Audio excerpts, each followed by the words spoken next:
Welcome to a pretty special episode of How to Make Dinner. I'm not in my regular kitchen. I am at Maiiz. They make the best tortillas in my town, and I'm lucky enough to be joined by Chef Israel Alvarez of Maiiz.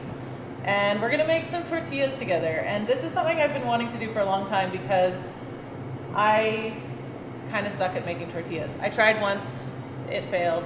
So thank you so much for being on the show. Thanks for having me.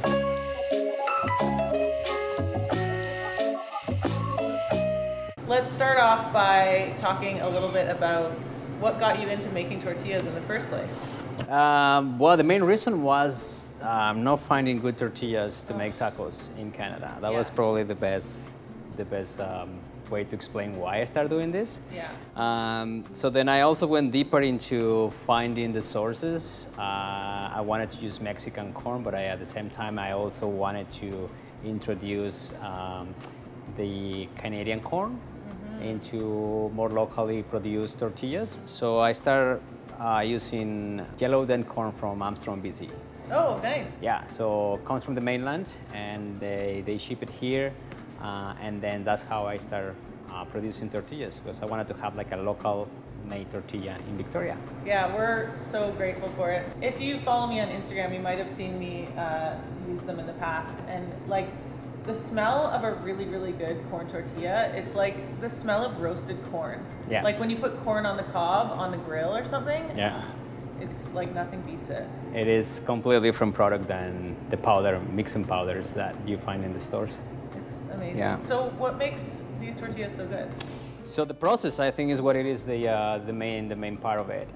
So we have the philosophy of saying we make tortillas from kernel to masa.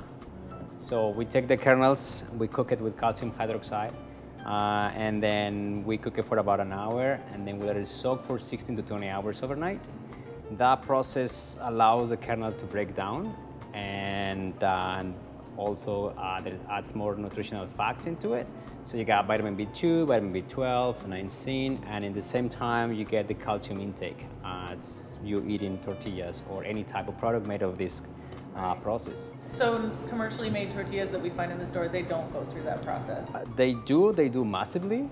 Okay. And the source of corn is we don't know where they get it from, you know. And so you said the process takes about 20 hours? About 20 hours to get everything done, including the grinding. And the grinding is another side of the process that we take pride of it, because it's made with volcanic lava rocks.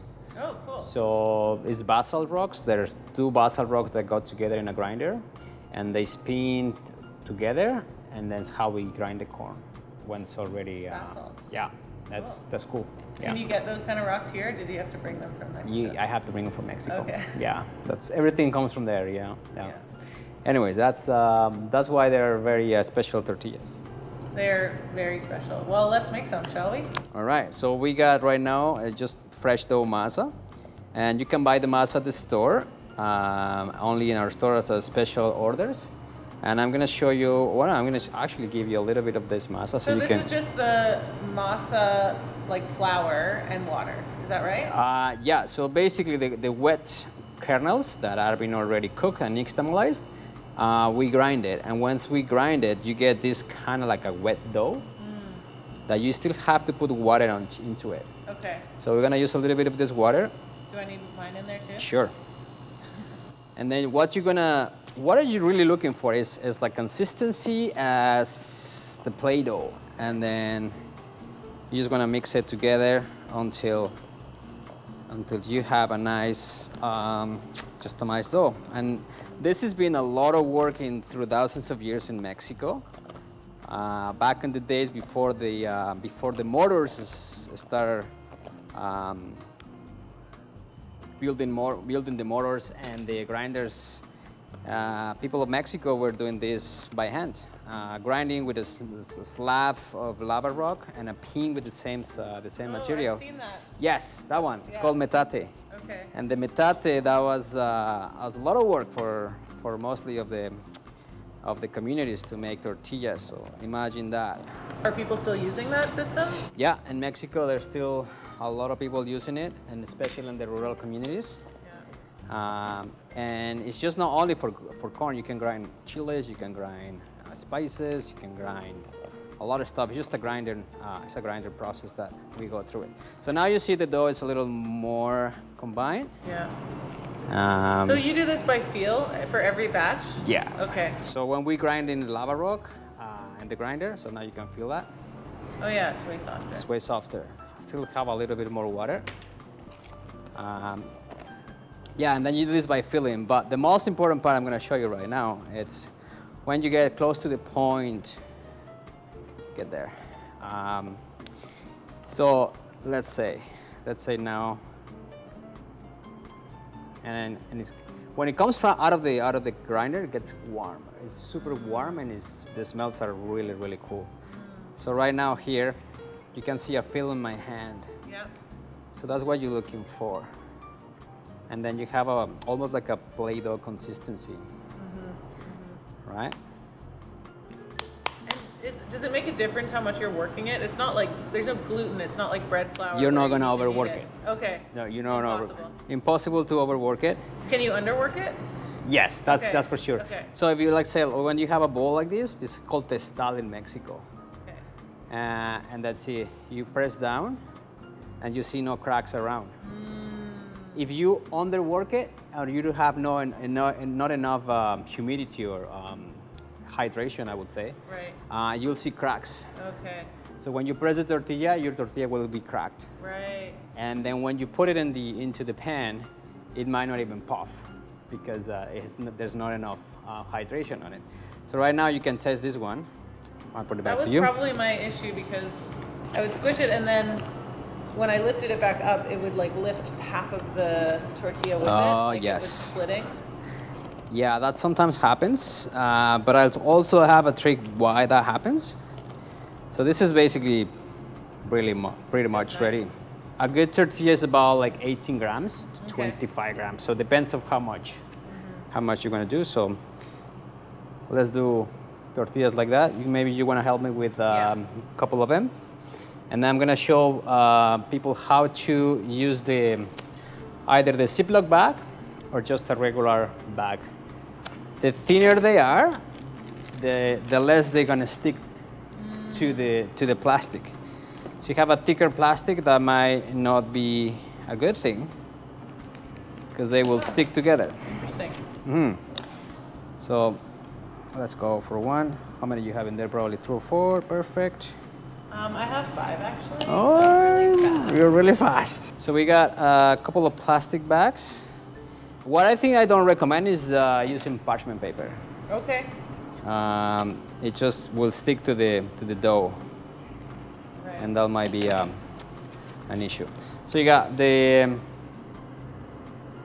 Ziploc bag, and there's the very thin plastic Like one. Sandwich bag kind of thing. Sandwich bag, yeah. So now we have the tortilla press. For the Ziploc bag, we'll make. So we're gonna put a ball in there, Okay. and then you're gonna press. The first time you press slightly. You don't press too much, and then you flip. Oh, why do you have to flip it? So it's even it up. Okay, because it seems like the same idea, but I guess the pressure is coming from one side. Yeah, I and see. some of the tortilla presses have different levels, I could say. Right. So that's pretty much your tortilla. Okay. You can go thinner if you want, Pretty much perfect. and then you rip up this one, just like that. But you see, there's a lot of film in this one. Yeah. So if that's a problem sometimes, and then from here, Is that a problem? sometimes you see how thick the masa gets in here, and then it's hard to get it out of the. And that's what I wanted to do with this Ziploc bag, because it's sometimes difficult. And see how Yeah, it happens. this is the problem. It's So not just me. no, it's the bag, and most people sometimes when they come and buy the dough, they are like, why I'm not making tortillas properly? Right. So now I'm gonna show you with this one that is thinner. You don't have to really fight with it. and then you press one more time. Yeah, I think the time I did it, I was using a Ziploc, so that might have been my problem. But it's just so weird that it makes a difference. That's amazing. I see how fast it is, and you just put it in there. Oh God. Perfect. And then we do another one. What temperature is this on at? Right now it's 465 Fahrenheit. And do you squeeze it all the way as hard as it can go, or not quite? I like tortillas thicker. Yeah, I do too. That's one of the things that I love about your tortillas is they're like, you can really sink your teeth into them, you know? Yeah, it's like the base of a taco. Yeah. You know, in Mexico we have like 4 layers of that components of taco. Oh. So you got the tortilla as the main ingredient. Yeah. Then you got your filling, can be meats or vegetables. Then you got salsa, and then you got cilantro and onion. Okay. And that's Always it. cilantro and onion. Always cilantro and onion. Okay, cool. Here in North America, there's more fillings, there's Right. more toppings. Yeah. But I believe it's because the lack of a good tortilla. Yeah. You always have We're to put. just trying to cover it up with all kinds of stuff. Yeah. Yeah. So see now you got tortilla there. Perfect. You see the puffing is Yeah, coming. puffin'. Puffing, and then you go one more time.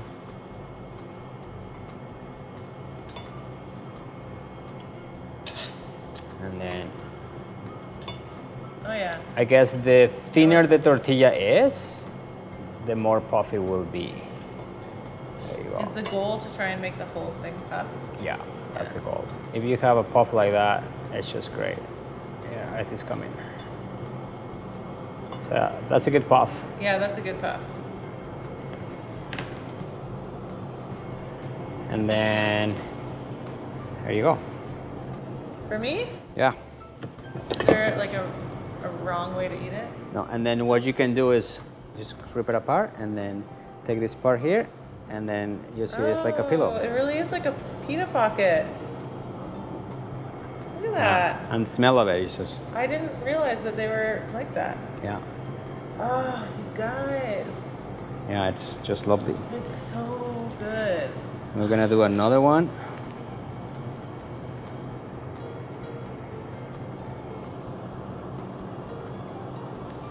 Right there. Yeah. So good.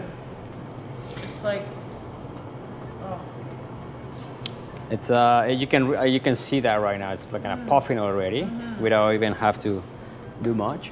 And that's the great thing about getting the masa from us. You can just go home and make your own tortillas, make your own tamales. you make tamales here too, don't you? Yeah, we sell tamales here too. We are grabbing banana leaves, different fillings from chicken, beef. We got vegan options, refried beans. But the masa is super versatile. You can use it for many things in cooking. If you are gluten-free, and then even chefs, I've been trying to encourage more chefs to use it as a gluten-free thickener for sauces. Oh yeah, great idea. Then you get the flavor. And you get a good flavor too. Noted. Sweet one. Oh, look at the puff. And it stays puffy. It stays puffy, yeah. And so when you grab it, you grab a taco, there's not falling anything apart. It feels like it's heavy in your hand. Yeah. And holds sauces and meats and everything together. And yeah, and you just Beauty. I love it. Okay, let's see if I can do this. Oh, other. This one? Don't forget the lid.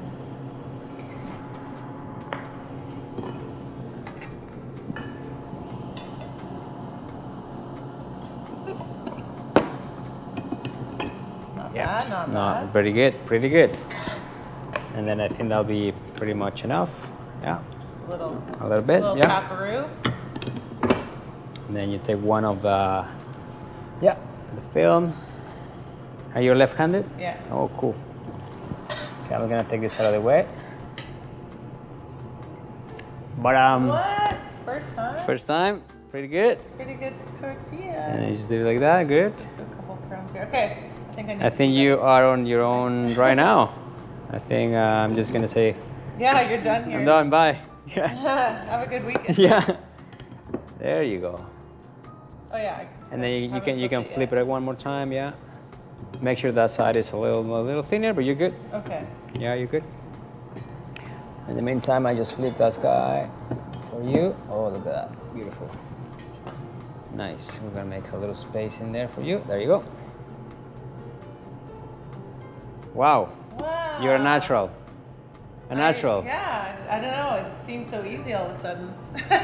But it's you got the machine warmed up for but us, it's a plastic. It is, it really when you is. use the plastic from Ziploc bags, Yeah. it's just so thick It's that too- that it just sticks It's on. like sticks. more powerful than the tortilla. This has to be this gentle. Yeah. Yeah. I get it now. So now don't use Ziploc bags. Okay. Don't use Ziploc bags.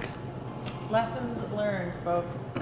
And if you find even a thinner plastic bag from the grocery stores, you know those ones that are like that you rip off the rolls. Oh, the Those produce are the bags. best. Yeah, Produce bags, those are the okay. best.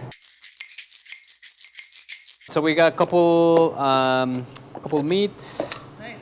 We got a couple pickled onions, some feta cheese, some cilantro. We got salsa, called something cabbage, Cabbage, nice. and we'll make some tacos. Okay, All right. let's do it. A couple of these tacos. Aren't you hungry already? Yeah. Me too. This is AAA Angus beef from Alberta.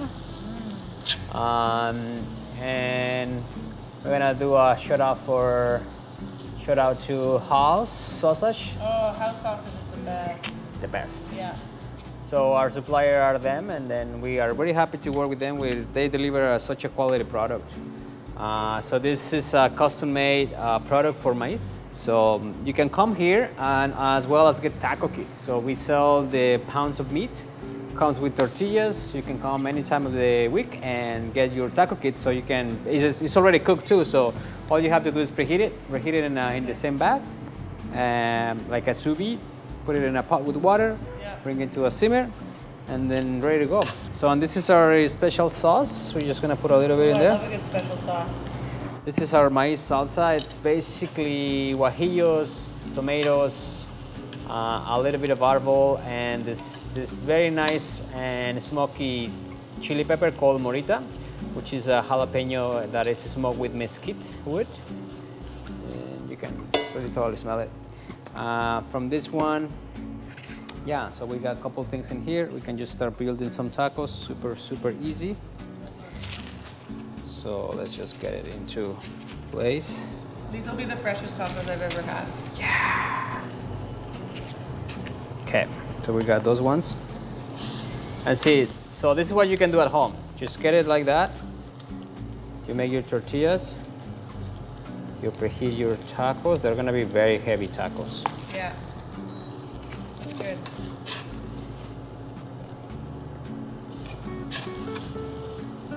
And look at that, So good. beautiful. And now from here, we're gonna add more. You can add a little bit of cabbage if you like. Yeah. I love cabbage. So a little cabbage in here. Cabbage in there. You're gonna put some salsa. Yeah. Great. Then we also have some pickled onions. Gotta have it. You gotta have it. You gotta have those pickled onions for sure. And then perfect. And then if you want a little bit of cheese, you can Yeah. also have a little bit of cheese if you want. I love that you use feta because it's unusual, but it's exactly right, isn't it? Yeah, I just love it because it's salty and has a little sharpness, and it's just very nice. And then you're gonna put some cilantro for those ones. Beautiful. And then not forget we should do this together. mandatory. Cheers. Cheers. And there you go. Now I'm gonna show you something about tacos, how holding tacos is also classy. Okay. So in Mexico, a lot of people go for your break, lunchtime, and they're all having ties because they work in offices, and then you don't want to get all the sauce, all the fillings in your tie. Definitely not. So you grab it like with 3 fingers, right? And then you're always gonna get the pinky on the air, and then you're gonna lean this side. So when you have it in the street, you grab it like that, and then you're always gonna go like this. There you go.